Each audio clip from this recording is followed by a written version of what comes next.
Arch expansion in orthodontics. Arch expansion in orthodontics, apparently, it appears a complex process. However, in true sense, it is a relatively simple procedure. It is mainly done to correct the transverse maxillary deficiencies, and it was for the first time introduced by Emerson C. Engel in 1860. So he is also known as the father of rapid maxillary expansion. And various factors that influence the amount of the expansion includes the age of the patient, the growth potential, the amount of the forces used, or even the sex of the patient, because the sex of the patient also makes difference on what type of the expansion appliances can be used, because the growth potential also differs according to the sex of an individual. Now this can be classified into two types. Broadly, it can be classified into rapid and slow depending upon how rapid or how slow the expansion is brought about. And also, it can be classified according to McNamara's into dental or orthodontic expansion, skeletal or orthopedic expansion, and the passive expansion. What is dental or orthopedic expansion? As the name suggests, here the expansion can be brought about by the both the removable expansion plate as well as the conventional fixed appliances. The resultant expansion is the dentoalveolar in nature, that causes lateral tipping of the crowns and lingual tipping of the roots. That is, in orthodontic or dental expansion, the expansion is solely brought about by tipping off of the crowns in the buccal directions, whereas lingual tipping of the roots. So this was the orthodontic and dental expansion. The next is the orthopedic or skeletal type of the expansion. Here the expansion is brought mainly by the change in the skeleton. The changes produced are skeleton in nature rather than mere tipping of the tooth buccally. The example is the rapid maxillary expansion. In this expansion, the skeleton itself is separated. The maxilla, half of the maxilla itself is separated, and expansion is brought. And the other third type is the passive expansion. In passive expansion, there is no extrinsic forces used, as with cases of the orthopedic or orthodontic appliances, in which extrinsic forces was applied through the appliances.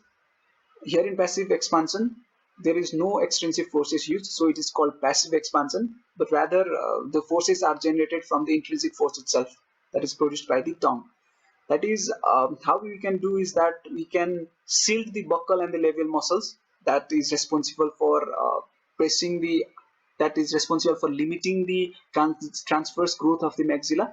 So once the buccal and the labial muscles are shielded or blocked, the tongue can exert force which pushes the jaw on the outer aspect, thereby leading to expansion, which is called as the passive expansion. Now, what are the examples of this type of expansion? It occurs in case of the Frankel 2 appliances, as also in cases of the lip bumpers. What are the indications of the maxillary expansion? Why do we need maxillary expansion, and when do we need maxillary expansion? We need maxillary expansion in cases of maxillary transverse deficiencies, that is the crust bites. It can also be used to correct mild crowding. Expansion can also be used with the functional appliance treatment. Expansion can be used with the treatment of the class 3 malocclusions in which there is cross bites. It is also required in cases of the distal movement and also for the surgical orthodontics. Let's discuss each topic individually. Maxillary transverse deficiencies. So in cases of the maxillary transverse deficiencies, there is posterior crossbite. So maxillary expansion is carried out for the correction of the posterior crossbite. It can also help to eliminate mandibular displacement, which is associated with the functional crossbites. Other than that, they can also be used to treat the bilateral crossbites that involves the buccal teeth. Now, what can be the causes of the maxillary transverse deficiencies? In what cases the maxillary transverse deficiencies occurs? In an individuals who have thumb sucking habit, there can be maxillary deficiencies. In individuals with cleft lip and palate, they have collapsed maxilla, so there is obviously the maxillary transverse deficiencies. In individuals who have obstructive sleep apneas, it could be inheritance, that is, it could be genetic, it may be due to the abnormal musculature, or it may be associated with different syndromes like Marfan syndrome, Klippel-Feil syndrome, Treacher-Collins syndrome, etc. The other use of the maxillary expansion is for the correction of mild crowding, not the severe or moderate crowding, but the mild crowding. Maxillary arch expansions are most effective when mild crowdings are combined with narrow dental arch, meaning that if the mild crowding is due to the narrow dental arch, the maxillary expansion is the most effective treatment for the correction of such type of the mild crowding. Now, also the expansion appliances can also be used with the myofunctional treatment. Now, in individuals with class 2 malocclusions, they usually have maxillary transverse deficiencies. So in the majority of these patients, it may be required to expand the maxillary arch during the treatment in order to maintain the arch coordination as a wider area of the mandible is advanced in relation to the maxillary dentition. Now, how much amount of the expansion is required? It can be estimated.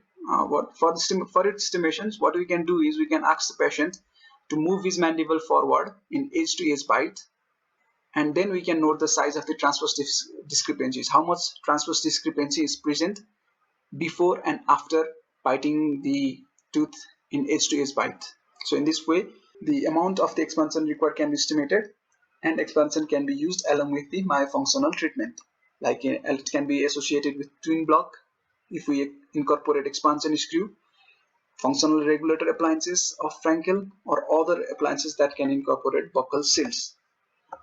So in this figure, you can see twin block which has the expansion screw. So along with the myofunctional therapy, the expansion is also brought about by this appliance. And in Frankel regulator, we can see buccal seals which brings about the passive expansion. Now in skeletal class 3 malocclusions. So for the correction of the skeletal class 3, we use reverse pull headgear. Now the reverse pull headgear can be more effective if we can split the maxillary sutures so that the maxilla can be free and it can be protracted more easily. So in skeletal class 3 malocclusions where there is reverse pull headgear treatment going on, in such cases rapid maxillary expansion can bring about the sutural expansion or separation from the sutures, thereby freeing the maxilla, and the reverse pull headgear can protract it, or they can pull out the maxilla and correct the skeletal class 3. And in case of distal molar rotations, headgear is most often used for the distalizations of the maxillary molars. However, if we are to distalize the maxillary molars without simultaneously expanding the maxilla, what we would get is a crossbite, because the mandible is wider on the posterior aspect, whereas maxilla when compared to mandible is less wider. So if we are to distalize the maxillary molars only without expansion of the maxilla, it would lead to the crossbite. So expansion in this case can be achieved by slightly expanding the inner bow of the headgear, or by using a removable appliances with midline expansion screws in conjunction with headgear. Now, surgical orthodontics. Many surgical orthodontics procedures that involves the orthognathic surgeries to correct the sagittal skeletal discrepancies may need arch expansion in order to have good coordination as well as good post-surgical occlusions. Meaning that in many surgical orthodontic procedures, maxillary arch expansions can be used, which helps improve arch coordinations and post-surgical occlusions. Let's talk about the rapid maxillary expansion. As the name suggests, it is the expansion of the maxilla in a rapid manner, that is about 0.5 to 1 millimeter per day. These are also termed by rapid palatal expansion or split palate. It brings about the skeleton type of the expansion, so it is more of a orthopedic expansion that involves the separation of the mid-palatal suture and movement of the maxillary cells away from each other.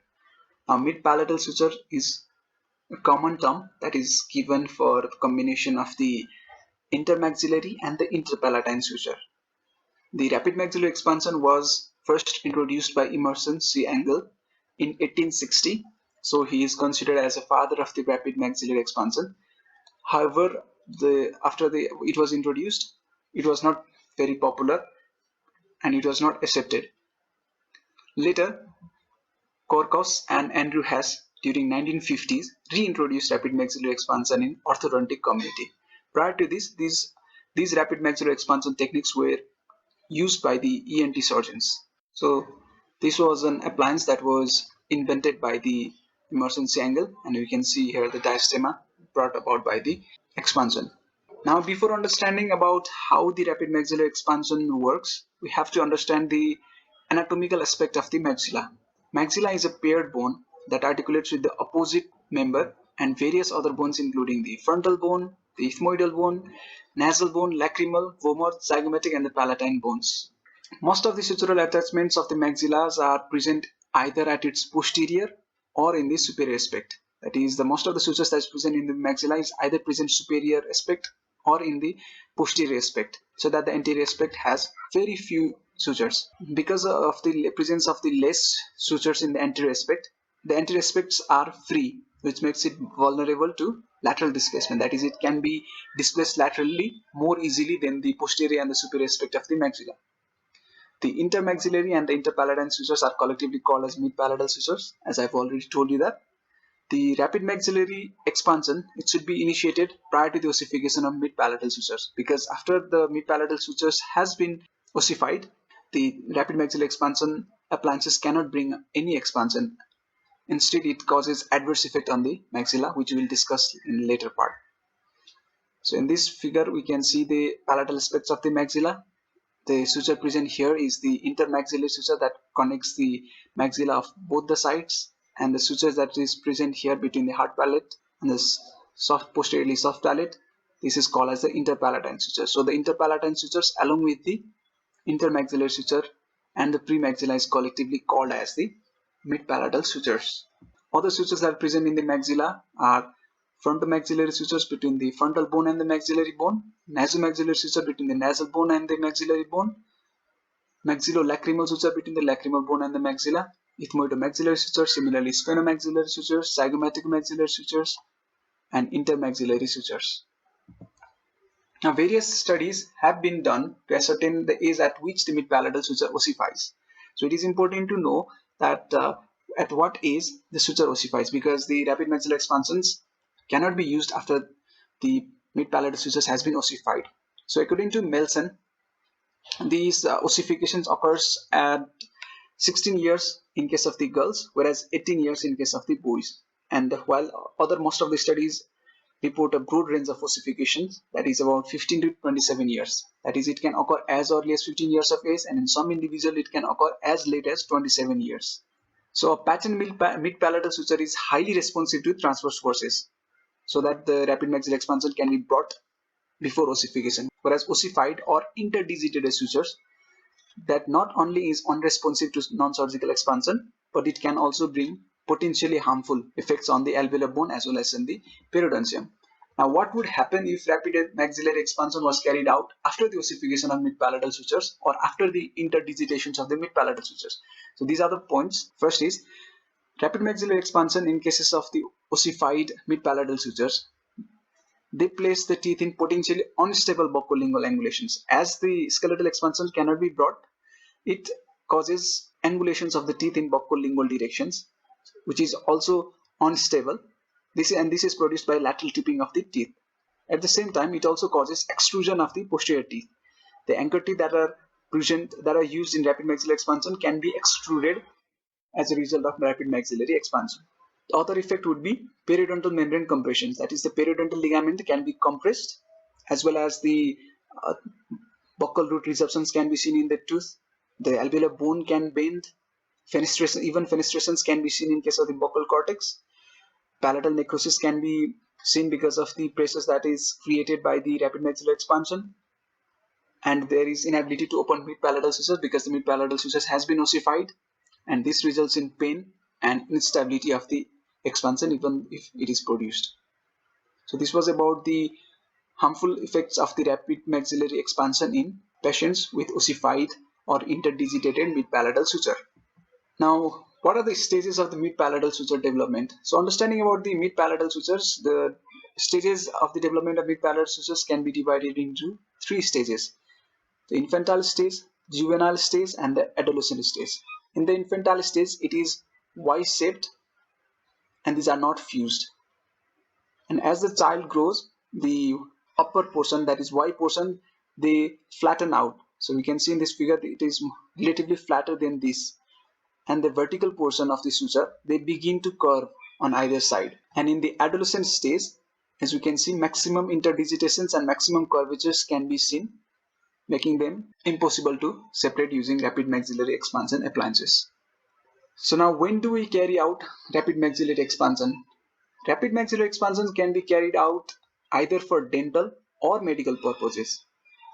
In dental purposes, what can be the indications of rapid maxillary expansion? The prime indication is that in patients who have posterior crossbite, which is associated with either real maxillary deficiencies or there is relative maxillary deficiencies as compared to that of the mandible.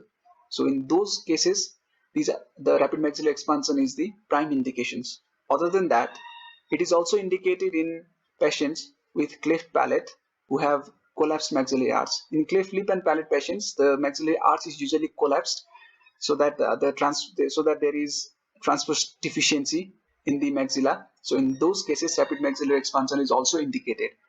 And along with that, it is also indicated in reverse pull headgear or the face masks. This was about the dental uses. The rapid maxillary expansion appliances can also be used in cases of the medical conditions, like if there is nasal stenosis that causes poor nasal airways, or if there is nasal septal deformities and there is recurrent ear or nasal infections, or if there is allergic rhinitis or deviated nasal septum. All of these produces poor nasal airway. So in those cases, if we expand the maxilla, the nasal airway also expands. The airway resistance in nasal passages reduces by about 45 to 60%, which is huge in itself. So these are also used by the ENT surgeons for these conditions. What are the diagnostic aids that are needed before carrying out the rapid maxillary expansion? The first is the case history. A detailed case history is required. Along with that, clinical examinations is required. Also, modal analysis, different modal analysis suggest whether to carry out the expansion or not. Other than that, radiographs can be used, for which two radiographs are most commonly used, that is the maxillary occlusal view and the cephalogram.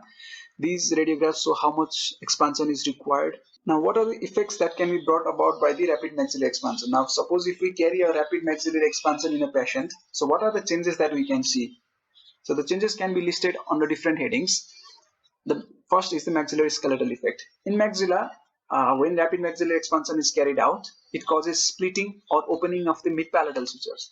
Now, this opening of the mid-palatal sutures occurs in fan-shaped or V-shaped, both anterior posteriorly and superior inferiorly. That is, here we can see the V-shaped or fan-shaped opening with wider part in the anterior regions and narrower part in the posterior region. Whereas here also we can see a fan-shaped or triangular shaped or V-shaped opening, which is wider in the oral regions and narrower in the nasal regions. So this is the kind of the skeletal changes that is brought about by the RME in the maxilla. Other than that, it also causes rotation in two planes, that is sagittal plane and the coronal plane. In sagittal plane, the maxilla is found to rotate downward and forward, whereas in cases of the coronal plane, the maxilla moves away from each other or apart from each other. So this was about the effect of the RME on the maxillary skeleton. Now, what about the amount of expansion is achieved? How much expansion can be achieved using rapid maxillary expansion? An increase of maxillary width up to 10 millimeter can be achieved using RME. So what will be the rate of the expansion? That is about 0.2 to 0.5 or even 0.5 to 1 millimeter per day of the expansion can be achieved using rapid maxillary expansion, which is in itself is a huge. Other than this, it also brings effect on the alveolar bone. The alveolar bone in the area which are adjacent to the anchor teeth, they bend slightly because of their resilient nature. And in case of the maxillary anterior teeth, a midline spacing, that is the diastema, can be seen between the two central incisors. So here we can see spacing between the two central incisor, midline diastema. Whereas in case of the posterior teeth, it causes buccal tipping of the molars and premolars, as well as it causes extrusions of the anchor teeth. Now, affecting the mandible, rapid maxillary expansion causes downward and backward rotations of the mandible, thereby increasing the mandibular plane angle, which would increase the facial height and reduce the overbite. So the use of rapid maxillary expansion has to be cautious to not use in individuals with increased lower facial height. Similarly, in case of the nasal cavity, it reduces the air resistance to the airflow by about 40 to 60%, thereby improving the nasal breathing. And it also increases intranasal spaces. So this was about the effect brought about by the rapid maxillary expansion. Now, what are the types of the appliances that can be used for rapid maxillary expansion? For rapid maxillary expansion, mostly the fixed appliance is used, But however, removable appliances can also be used. In fixed appliances, it can either be tooth borne or tooth and tissue borne. In case of removable appliances, what we can use is a appliance with expansion screw or midline screw. So it typically consists of split acrylic plate, which is split in the middle, and a midline screw. The appliance is retained using class on posterior teeth. The disadvantages, as with every removable appliances, is that it requires patient's cooperations, and also it is difficult to retain this acrylic plate inside the mouth. Now, fixed appliances is more preferred for rapid maxillary expansion because the result is more desirable, it is more reliable, and produces consistent type of the skeletal effects. And further, it can be classified into either tooth-borne appliances or tooth and tissue-borne appliances, depending on whether the appliances obtained its support only from the tooth or both the tooth and the tissues. In tooth-borne appliances, we have Hyrax type and the Isaacson type, whereas in tooth and tissue-borne appliances, we have Derisqueler type and the Hash type. So the first figure is the Derisqueler type, which has band in the first premolar and the first molar. Besides this, they have wire tags which are soldered on the bands of the first premolar and the first molars on both the sides, and these wire tags are then incorporated into the acrylic plate, and these acrylic plate have midline screw at the midline. So this was the Derisqueler type, which is a tooth and tissue bond type because the acrylic plate contacts with the tissues, whereas the bands comes in contact with the tooth or exerts its pressures on the tooth, and the acrylic plate exerts its pressure on the soft tissues. The next type in the tooth and tissue bond is the Hash type of the expansion appliances. These are also fixed. They also have the bands on the first premolar and the first molar on both the sides, and other than that, they have stainless steel wire of 1.2 millimeter diameter, which is soldered on both the buccal side as well as on the lingual side. The lingual wire is kept a little longer so that they extend past on both the anterior as well as the posterior, where they bend, and these are incorporated into the acrylic plate.